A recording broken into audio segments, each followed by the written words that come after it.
হায় রে কপাল, কোটি টাকার পেজ আজ চুরি হয়ে গেল। মৃত্যু সজ্জায় বাবার একে আজব ইচ্ছা, মরার আগে একবার পেঁচ দিয়ে দুটো ভাত খেয়ে যেতে চাইছে।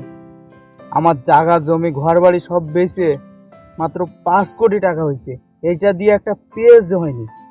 এখন আমি আমার বাবারে পেঁচ খাওয়াবো কি করে? তার শেষ ইচ্ছা, এটা তো পূরণ আমাকে করতেই হবে। কি করা যায়? আমার একটা বন্ধু পেঁচ ব্যবসায়ী ছিল, দেখি তাকে ফোন দিয়ে। হ্যালো দোস্ত, দেখা করতে একটু, আমি বিদেশি পারে আছি। ওকে। বাবা শেষ ইচ্ছা, মরার আগে অন্তত একবার পেঁচ দিয়ে ভাত খেয়ে যেতে চাই। ধুর মিয়া, এসব কি বলিস? বুড়ো মরার আগে এসব কি আবদার করে? পেস কেনার চেয়ে বুড়োকে গলা টিপে মেরে ফেল। আরে দোস্ত, কি বলিস এসব? কি বলি মানে? জানিস পেঁয়াজ এখন সোনা মতি হীরার চাইতেও দাম বেশি। দোস্ত, তুই তো পেঁচ বিক্রি করিস, আমাকে কয়েকটা পেঁচ দে না। ওই, তোর কি মাথা খারাপ নাকি? তোর পা দুকন ধরি ভাই, একটা পেঁচ দে না। পার জায়গাতে অন্য কিছু ধরলেও কাজ হবে না, আমার কাছে পেঁয়াজ নেই দোস্ত। তুই কিছু একটা কর বন্ধু, সবকিছু বিক্রি করে 5 কোটি টাকা এনেছি।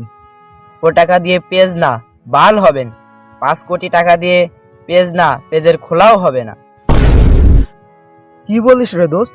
তাহলে আমার বাবা কি পেঁচ না খেয়ে মারা যাবে? তার শেষ ইচ্ছা পূরণ হবে না?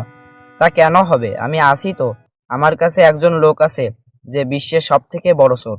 আমি তো পেঁচ কিনবো, চোর দিয়ে কি করব? পেঁয়াজ কিনবি? তাহলে তোর বিসি বিক্রয় করতে হবে, পারবি কি?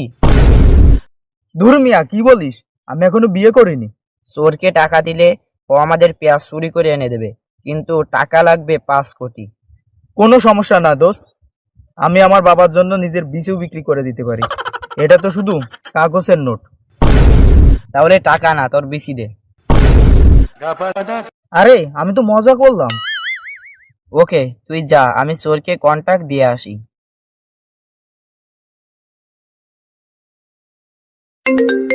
এখন আবার কে কল করলো? বাগানে এসেও শান্তি নাই, ঘরে বইয়ের জ্বালা, আর বাগানে শালা মশার জ্বালা, আর এই ফোনের জ্বালা। কাজ আছে, তাড়াতাড়ি আয়। আমি এখন আসতে পারবো না, কেন? আমি একটু কাজে আছি। তোর কাজ মনেই তো ভদনা হাতে বাগানে যাওয়া, এছাড়া তোর আর কি কাজ আছে? ওকে। এই হৃদয়ে নদী ছিল, কেউ ছিল না, হঠাৎ করেই বৃষ্টি এলো, নদী থাকলো।